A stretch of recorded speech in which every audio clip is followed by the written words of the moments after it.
Hi everyone, it's a great pleasure to be able to speak with you today as part of the International Workshop for Advancing Cleaner Production. I'm speaking from RMIT University in Melbourne, or the virtual home office thereof, and about some of the work I've been doing there and with other colleagues in the Transforming Biosolids Industrial Training Centre that we have starting up. I'm going to provide a bit of a different disciplinary perspective than some of the ones you may have heard in the workshop so far. I really want to focus in on what I've called the cultural complexities of Nexus Thinking and look at the very interesting case of human biosolids and the idea of transforming that into biochar. So let me get going here. So I just want to give you a little bit of an overview of my kind of take on the Nexus Thinking. Talk about water and waste in particular as key nexus issues and focus then on human waste, and then look at why pyrolysis and biochar provide a particular type of solution that may even be the starting point or indicator of a new paradigm or a new logic coming through. So just to kind of give you a plain English version of the sort of approach I take, I'm a cultural geographer, so I look very much at the sorts of frames that we use, the metaphors and ideas we use, which is a little bit like kind of thinking about the software that we operate by when we think about things like water, energy, food, and we think of things like the nexus and bringing them together. So my take on sort of where we are with the Nexus Thinking is that so far in modernisation, and particularly sort of industrial modernisation since around the 18th century, we've really idealised this idea of having separate streams of water, streams of energy, streams of food, containing those, optimising those, purifying those and delivering them in a really efficient manner. So we've set up these very efficient systems of provision and silos, including their own research communities and policy communities. But of course, what that has done is hidden from view the very, very real material ways in which they are completely interconnected. So for example, we've obscured the embodied water involved in energy, for example, the huge amount of water that coal mining and coal combustion demands, for example, which is very contentious in Australia at the moment. And so that means that when we try to manage our resource scarcity, we're sort of half blinded. We've only got one eye open. And we've also been blind to a whole lot of other adverse consequences and externalities, perversities, pollution, etc., as well as other feedbacks, such as the greenhouse gas emissions being produced throughout many of these processes, and of course climate change, which is what I tend to focus most of my own work on. So when we think about what the nexus means in relation to that sort of problematic, what we see is that it's a call to actually sort of make better coordinated and better sector management decisions to reduce those trade-offs and find the synergies. And it's in a sense very much about seeking out these interdependencies. And there's a whole range of different methods, as many of you would know better than I about how actually going about doing it. But what I'm really interested in is the way the partition ideal, as I phrased it for modernity, has really started giving way to this integration ideal. It's about reintegrating, reconnecting different flows and different sectors. Now, all of that makes a lot of sense, but there's some real social complexities there that need greater attention. And in particular, what I want to focus on in this talk is the idea that successfully managing the nexus requires us to look at the fact that there's already integrated flows, and some of those actually need to be disentangled rather than re-entangled. So it's about disconnection as much as reconnection. We really need to attend to some of the ideals and logics that are already at work. So the nexus is not coming into a kind of ideas vacuum. And we have to appreciate the way in which getting these flows to work in practice requires a lot of cultural transformation. So that's shifts in meaning and normative value given to different things in order for those flows to actually work as much as the physical transformations. Now, in terms of the nexus approach, it came, well, from a number of different routes, but sort of most famously through the FAO, Food and Agriculture Organization of the UN, which, along with other groups and authors, have very much seen it through the security lens. So it's about trying to work on water security, energy security, and food security all at once in a more integrated and therefore effective manner. And you can see there the sorts of issues. It's about, have we got enough food for livestock and food for biofuels at the same time as we've got water distribution used in cities and for hydropower, as well as irrigation, etc. So it's about sharing and dealing with all these competing uses, and so from a security mindset. Now, interestingly, and importantly, there's two kind of main, what I've called mental models around resource security, and some of the best work on this comes out of really interesting work in energy security. And I'm drawing here on some of the thinking in that literature. So one comes from a kind of geopolitical mindset, or what's called sovereign power, sovereignty mindset, where it's about nations and it's about, have you got what you need? So it's about enclosing and storing large amounts of these different things, whether it's water in big dams, it's the big dam in China on the Yangtze River there, whether it's about food silos, the big yield grain silos there in the US, or whether it's about fossil fuels, and that's a map of Australia's coal mines and coal regions and basins underground. And so there's a very strong focus on that, and here in Australia we can tell you that it still remains, and arguably the signs that it's increasing. There's also a different sense of resource security coming through, which is, I think, where Nexus Thinking really starts to shine, which is much more a focus on flows. It's about securing the reliable flows. So this is where you're focused on the robustness of your systems and the reliability and the resilience of the flows within those systems. So it's a kind of circuitry mindset.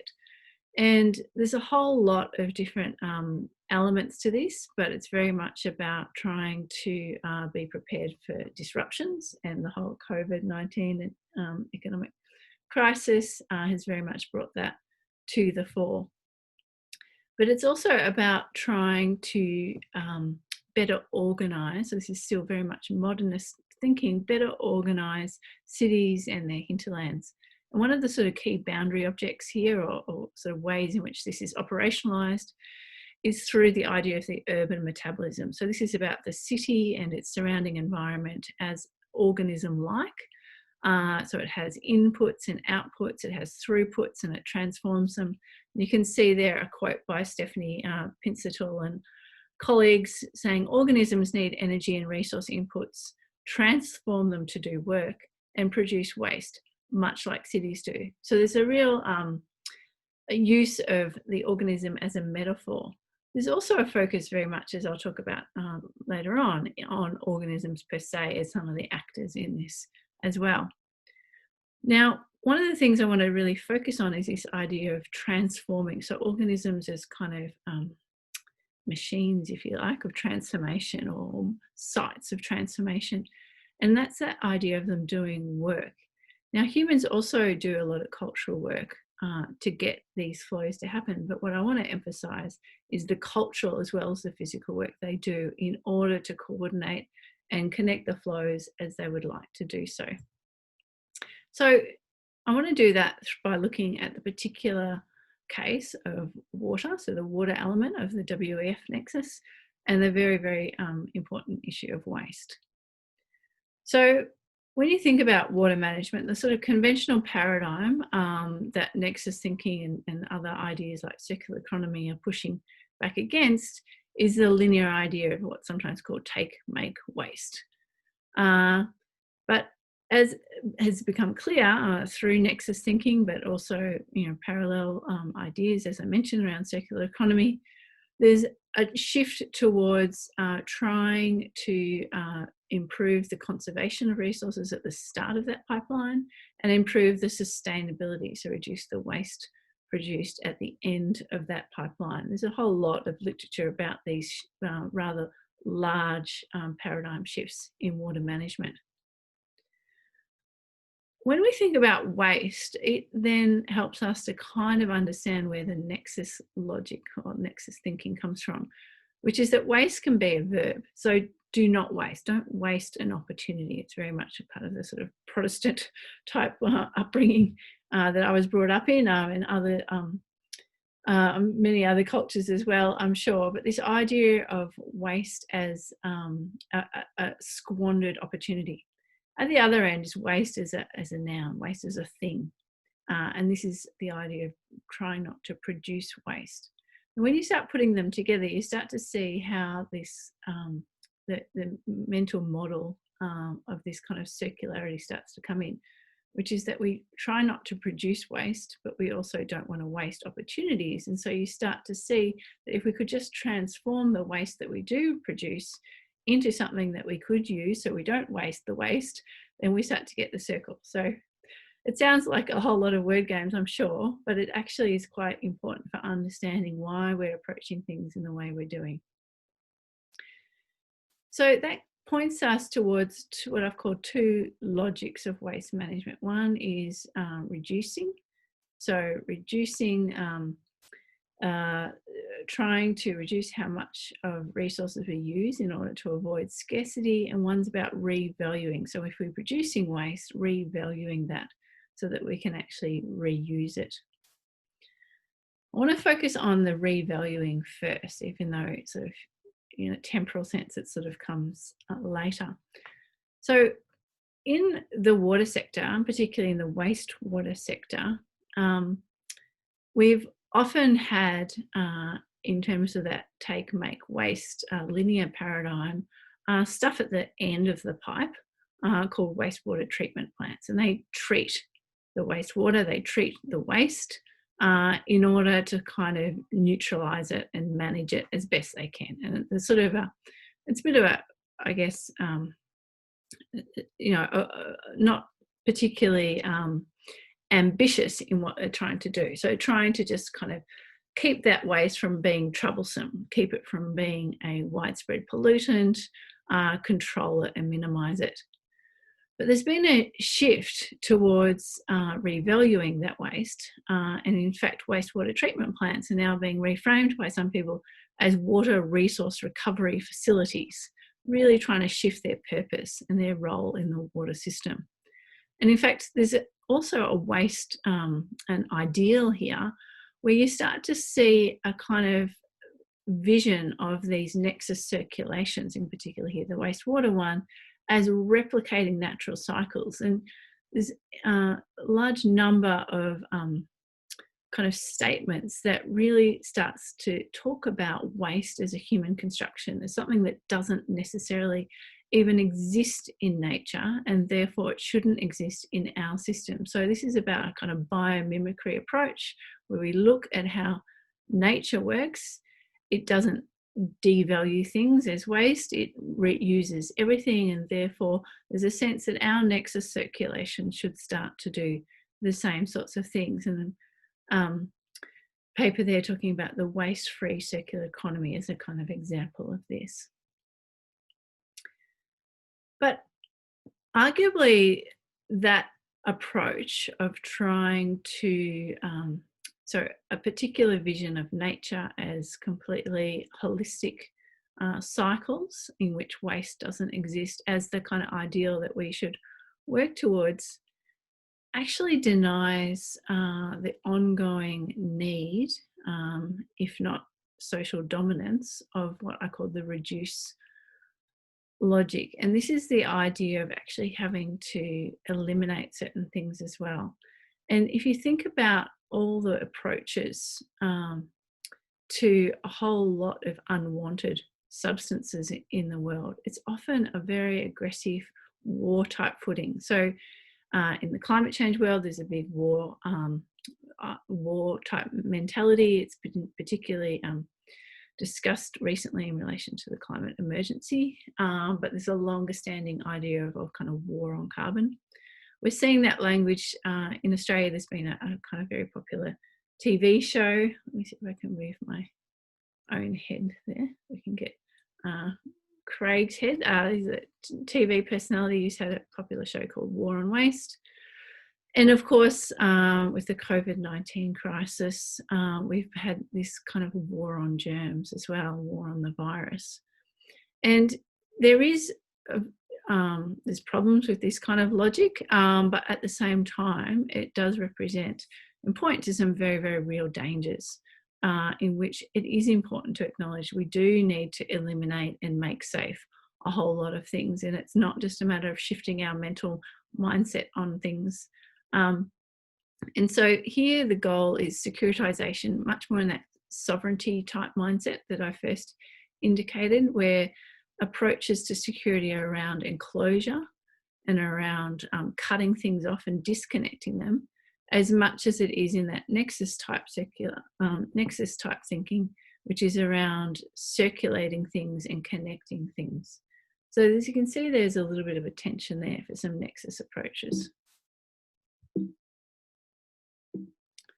Okay, try to. Okay, so I want to now move on to the particular question of human waste.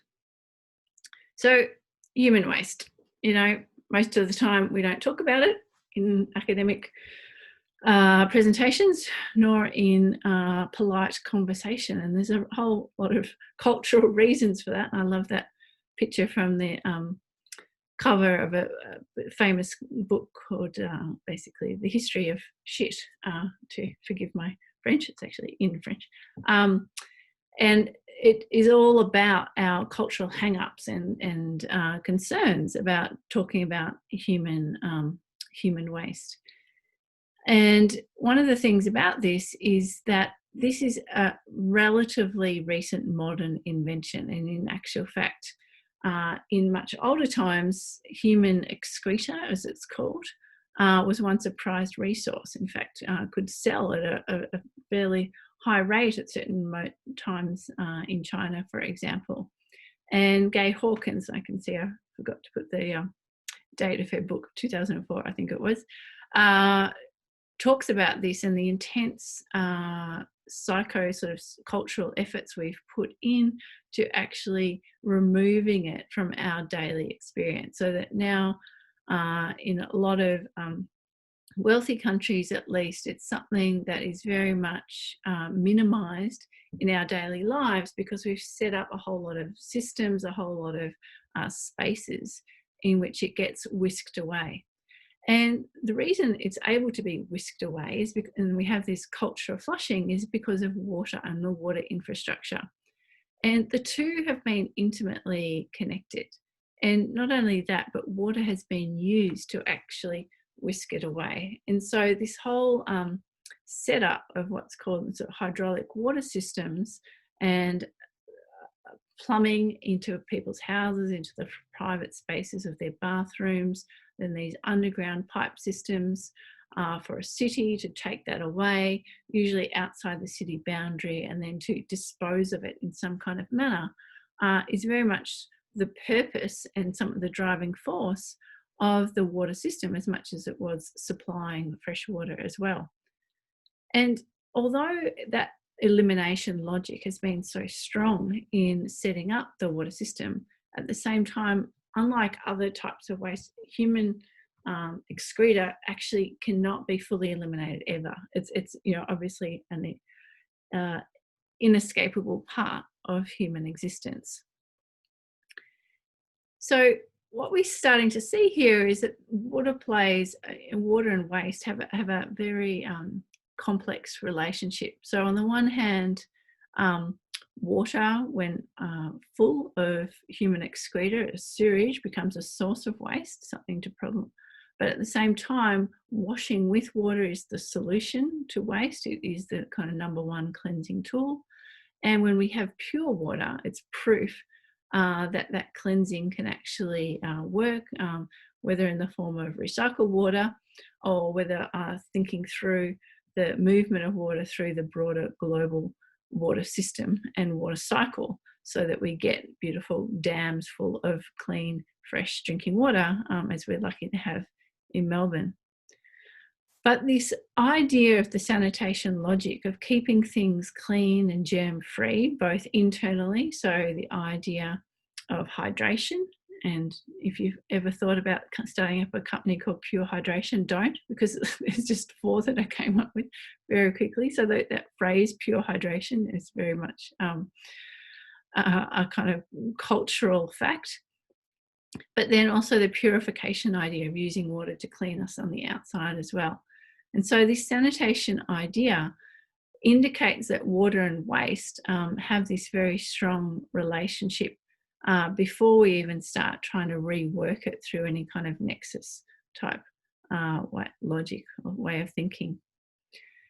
Part of the issue too, of course, is that because human excreta is not able to be fully eliminated, and because the human population is growing, we actually have huge volumes of human biosolids, as it's called, growing as well. And the question then is, what are we going to do with it?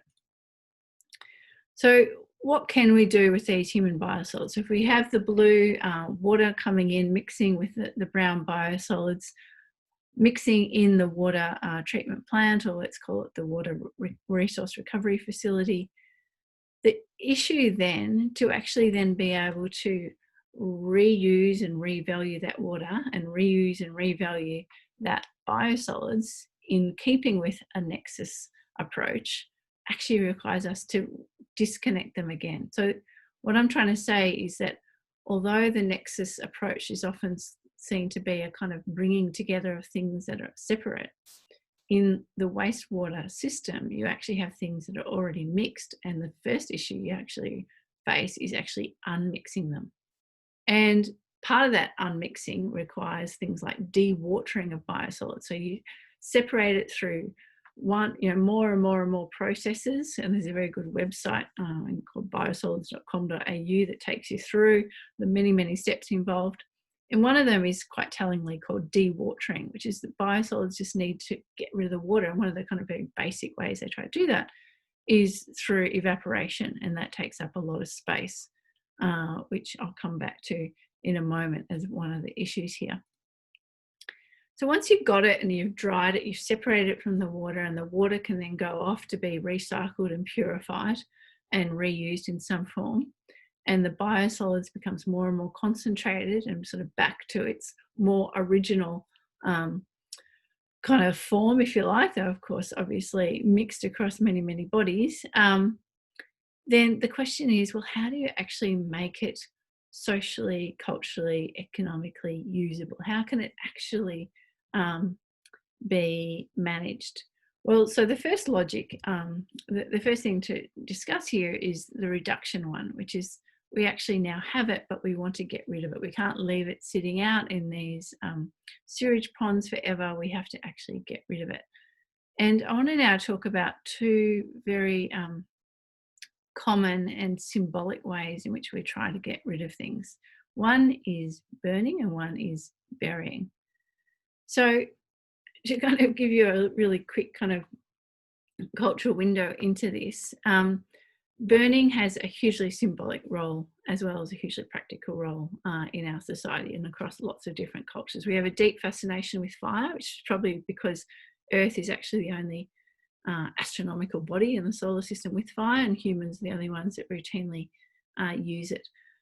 And you think about all the different ways that fire features in our daily life. So internal combustion is like the key to industrialization, if you like. So that's all the machinery from James Watt's steam-powered machine through to all sorts of other processes now that run on internal combustion, and particularly the idea of fossil fuels. So we're linking here with the energy system, this idea of actually burning stuff in order to release energy. But part of it too is that fire, in a sort of more metabolic sense, is core to our human energy. And so you've got this kind of commonality between living things. And it's one of the underlying kind of reasons the metaphor of the urban metabolism works, is because cities have this energy, humans have this energy, organisms have this energy. We're all busy using it and using it to do work, to transform things. And fire is a great transformer. You think of its role in religion and different religious ceremonies, whether We're talking about cremation or pyres, or the whole lot of roles, candles, where fire is seen to have a cleansing, even, spiritual, if you say more sort of plain English, sort of magical force to it. And so there's a certain aspect of all of this when we try to incinerate waste to remove it. Obviously, physically, we're also transforming it, but there's also an element to which we're using it as a way to kind of rid our minds of it, rid our society of it. Burying also is a key mode of transformation, and this is about hiding things underground for a number of different reasons. So sometimes we hide things underground to actually protect them, and there's a whole range of different examples of sort of the idea of, the hidden treasure is a close, is an example of that. But of course, mostly we try to hide things or put things underground in order to remove them from circulation. And Matt Kearns and I have done work on the sort of burial rituals, if you like, that's actually involved in a lot of non-human body type burials, including, say, the burying of carbon, which we could talk about another time, and also toxic waste, nuclear waste. And part of it is because we think of this as a kind of de-risking strategy, partly because either the waste will be decomposed or the underground will sort of hold it inert and safe. And those very sad images there I've got on the screen of some COVID-19 victims being buried point to this, this role of burial as a way of distancing society from some key risks. There's also a sense in which burying is about filling empty space, particularly this idea of filling underutilised spaces, which we'll come back to in a moment. So when you think about this in terms of human biosolids and that coming out of wastewater, you can see that we're trying to reduce the physical presence of those human biosolids through incineration or through landfill. And that's just to kind of take them away, get rid of them, reduce the volume. So it's all about reducing the volume. That's the key logic of what wastewater treatment has generally been. And it's caused a whole lot of side effects and unwanted side effects. So it's expensive. It uses energy, particularly in terms of transport fuel, driving stuff to landfill. It produces greenhouse gases. It lets off a whole lot of emissions sitting there in those sewage ponds, causing air, water pollution, including odour issues, and of course using up space. And that comes down to that sense of kind of that space being underutilised relative to, say, higher and better land uses, which is the real estate lexicon. And then you also sort of get this sudden sense that actually this whole mentality of just reducing it for the sake of reducing it is actually missing an opportunity. It's a wasted opportunity, and we need to flip to the other logic, which is revaluing. So this is about taking biosolids and trying to make them usable and valuable by dewatering them, as I've mentioned, stabilising them, trying to make them inert in some ways, composting them, pelletizing them. There's a whole range of different methods I don't want to go into here. What I want to emphasise is that this is about trying to close a loop. So if you think that there's a basic loop there between humans growing food, eating food, excreting the food waste, and then that can actually be returned back to compost in the soil and actually in order to fertilise and enhance the further growing of food. And that's the cycle that has existed and still exists in many parts of the world. But in modern industrial culture, that's been broken. It's been broken for two reasons. One, because of this take, make, waste linear mindset. We've had to actually input artificial fertilisers at the start. And at the end, we've got this waste problem, this pollution problem, which is, as I said, just been dealt with this kind of reduce logic, get rid of it, incinerate it, put it in landfill. So to revalue it and to actually return to a more circular, cyclical way of doing things, we have to transform it. And this is where the soil and the burial that I referred to has become a key part of it. And that's because we're actually talking about a substance, biosolids, that actually came from the soil in the first place, in the sense that it grew the food that humans ate that produced the human excreta and the biosolids. So you've got a kind of natural link there that's going to be returned to. And so it's also part of this sense that humans are kind of from the earth to, the whole phrase dust to dust is about this, as well as this sense that agriculture is key and foundational to human civilization, and that because we've neglected agriculture, we've actually allowed this massive metabolic rift to actually enter our society and cause all sorts of imbalances. And the metabolic rift is a phrase that doesn't stem from urban metabolism thinking, which is far more recent. It actually, well, the phrase itself comes from John Bellamy Foster, but it's his interpretation of what Karl Marx was trying to get at when he focused on soil as a key problematic and a key limitation of the whole capitalist mentality.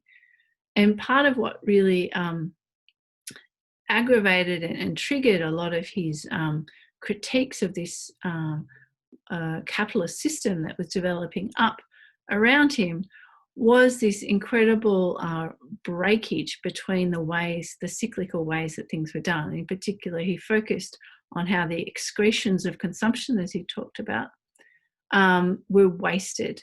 And says in London, for instance, they can find no better use for the excretion of 4.5 million human beings than pollute the Thames with it at heavy expense. There's a cartoon there of the Thames River and playing on the emerging sanitation logic at the time. Come, my dear, come to the old Thames and have a nice bath. So this whole sense here that something fundamental was happening because of what seemingly incidental thing around not returning human waste to the soil.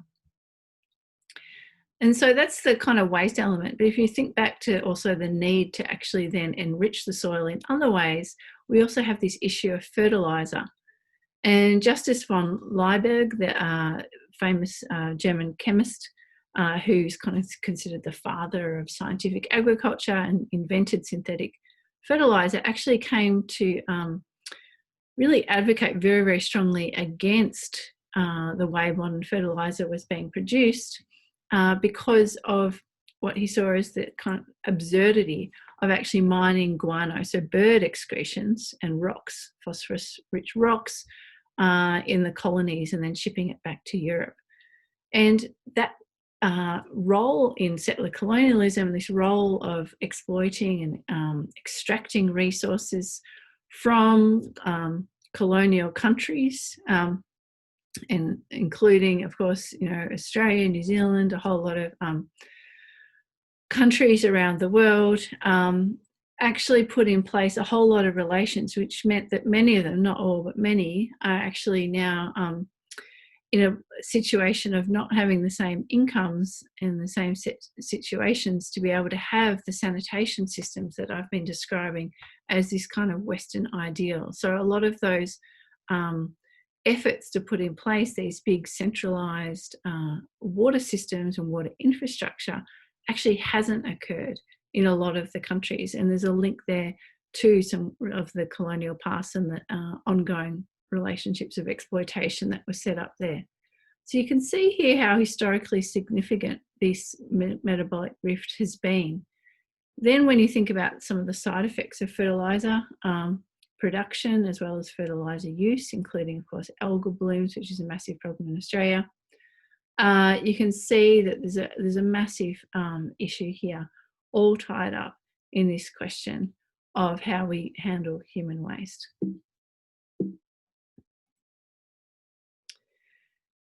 I also wanted to just emphasise here that one of the key issues around fertilisation and what's called sort of soil improvement or land improvement is that it also got tied up in the capitalist system because it very much was part of this idea of private property, and that to prove and to claim, make a claim to land and to prove one's legitimate claim to land, one had to demonstrate that one was improving that area. And one of the key ways to do that was to make it more fertile, to make it more productive. And that comes from a whole lot of political writings by John Locke in particular around mixing oneself with the land. And there's a kind of focus there on labour, but you could think here of the kind of much more physical and literal mixing of oneself in the land in terms of using human biosolids in terms of that fertilisation and improvement effect. And when you think about biosolids management happening on the urban boundary, and that urban boundary being very much the division between solid urban forms and open agricultural space, and a kind of expectation that that agricultural space is underutilised or is a city in waiting, you start to see the sort of pressure that's placed on this idea of proving that you're making land productive, proving that you're using it as best you can. And this is all tied up in that same sort of sense of fertilisation, because it's all part of that idea of improving and claiming land. So in Australia, we have biosolids being used, and you can see here some hints of those sorts of logics that I was talking about. So the title there, how human waste is helping Aussie farmers get the best out of their land. That idea of getting the best out of your land, of unlocking its potential so that that potential is not wasted, is very much part of what I've been talking about. Likewise, Sydney sewage turns organic fertiliser improves New South Wales drought-hit soil. So that emphasis on improvement.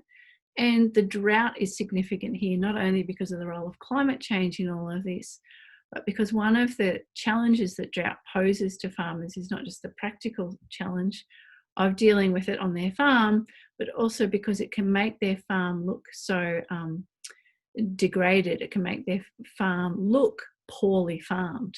And there's a challenge there of proving to sometimes a cynical urban population that agriculture and farming deserves support and ongoing claim to land.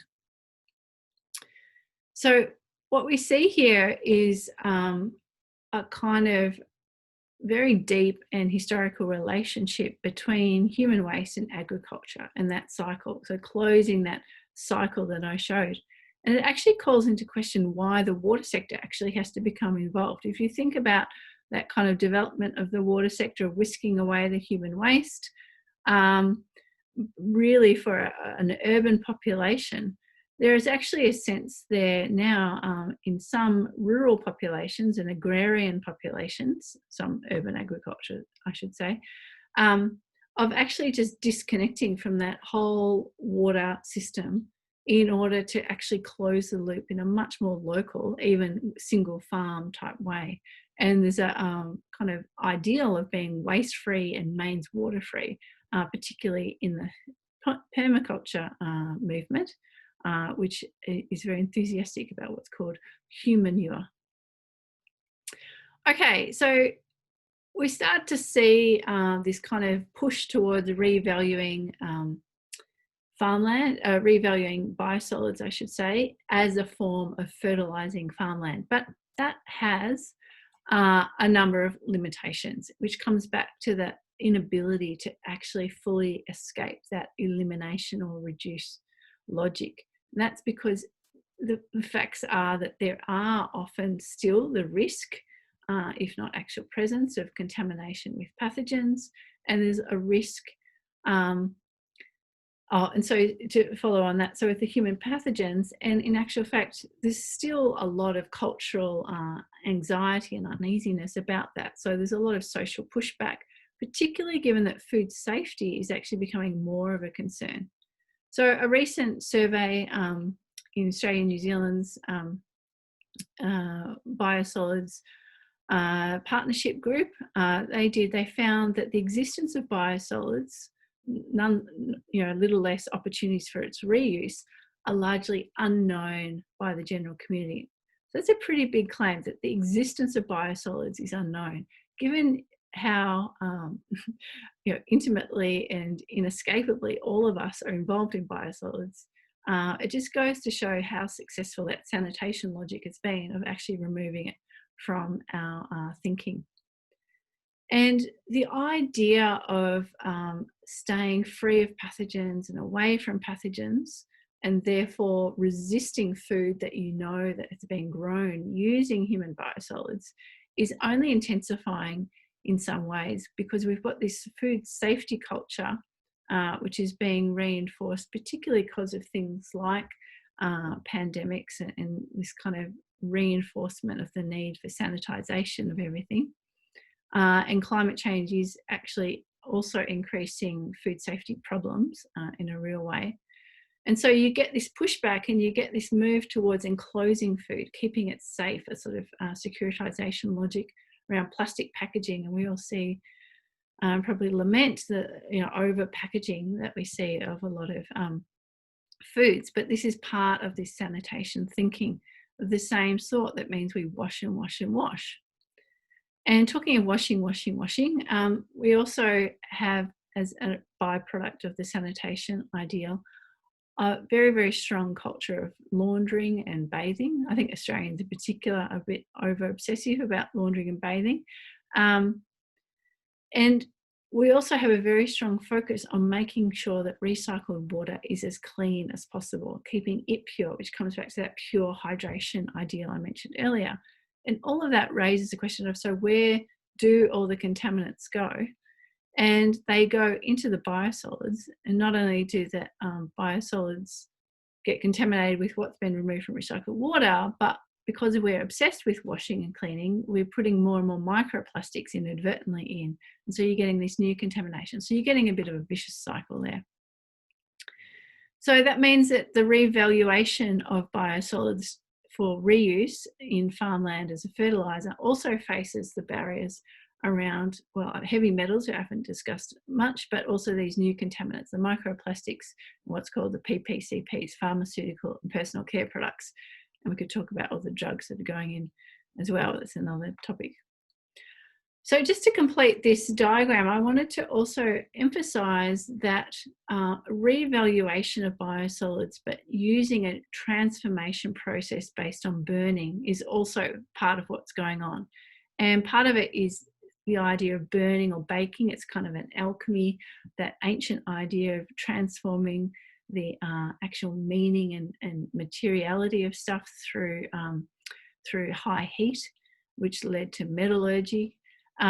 Is very much part of the thinking too. And so this idea of producing things like, some of my colleagues at RMIT are producing fired clay bricks from biosolids, manufacturing other type products.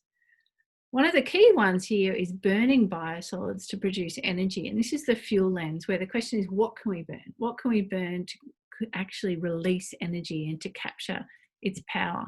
And just as an example of that, so in Logan City, which is south of Brisbane in Queensland, there's been a recent biosolids gasification project approved and started to be constructed. And interestingly here, it's about the not wanting to miss the opportunity, so not wanting to waste the opportunity of producing of the waste product of the biosolids. And so what they have been doing is they have been using it for farmland fertilisation through biosolids land application. But there's a frustration that that's taking quite a lot of effort and a lot of emissions in terms of trucking, 6 trucks a day. Costs about $1.5 million to the company each year. So what they're wanting to do is actually use what they call the waste product literally piling up around the country to produce renewable energy to actually use in their own operations. And they notice there, just in passing, that it will market, that will produce a marketable residual biochar as well. So it's very much a flip from that farmland application through to actually this is a much better and stronger use of it. This is about energy generation, capturing the true value of the biosolids, if you like. So I want to now move on to why pyrolysis and biochar are an interesting approach in all of this.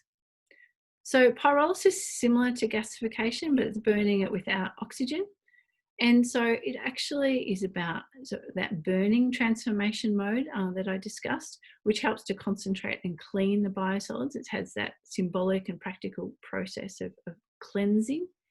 And it produces a range of different products, including biochar. But biochar here, rather than being the residual, as in the gasification project we just saw, is actually the primary product. And that primary product of biochar is then buried. So it actually uses both the burial and the burning transformation modes. It also crosses scales because it's very much, one of its key characteristics is at the very micro, almost nano type level. It's very much active, and it's about seizing all of the space and making it these very, very rich habitats for microorganisms, which then have the positive effect, that transforming effect in the soil.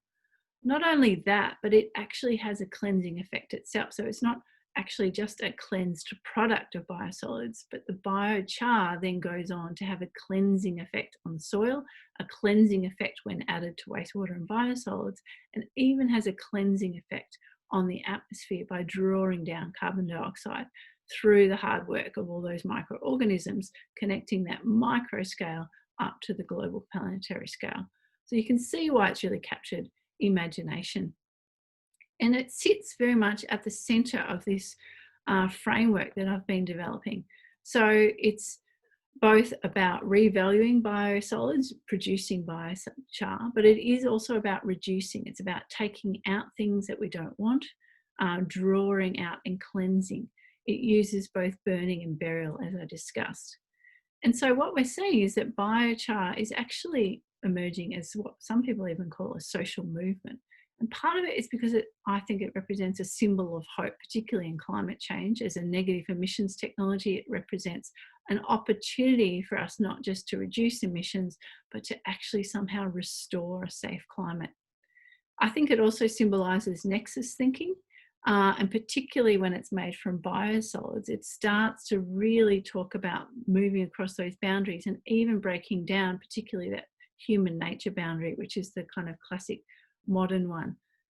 And some would say that it's actually perhaps indicating a new paradigm. So on the screen there, you can see some of the conversations and discourses that biochar is being discussed within. So one of it's about all of the different functions it has in energy, waste management, and mitigation. Some of it is about regeneration and farmland and growing a revolution. So this is about hope in agriculture and agriculture as a symbol of hope. It's about using fire and seizing that unique human capacity to work with fire. And it's about very much the capacity to actually rethink how we approach carbon. So moving away from that war on carbon to actually valuing carbon, revaluing it, but working with it in a way that actually helps us address climate change. So overall, I just want to conclude by suggesting that we might be seeing something pretty major here.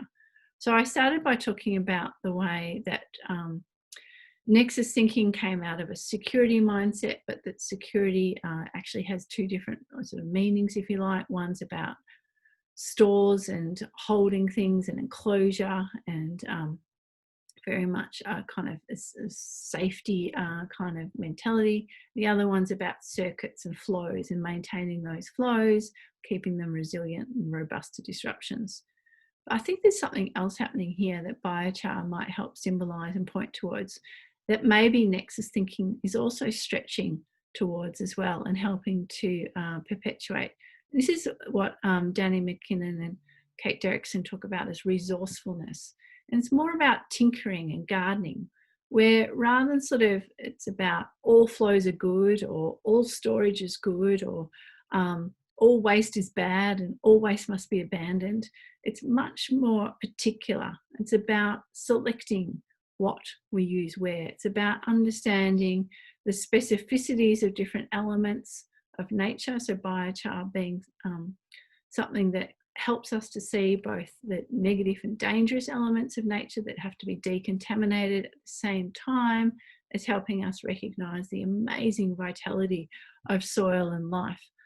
And it's about repairing and maintaining and regenerating. So it has all of these different elements, which points towards the need for us to not only eliminate waste, but to care for it, not only to kind of mentally discount it, but to acknowledge it and to do what Donna Haraway calls staying with the trouble.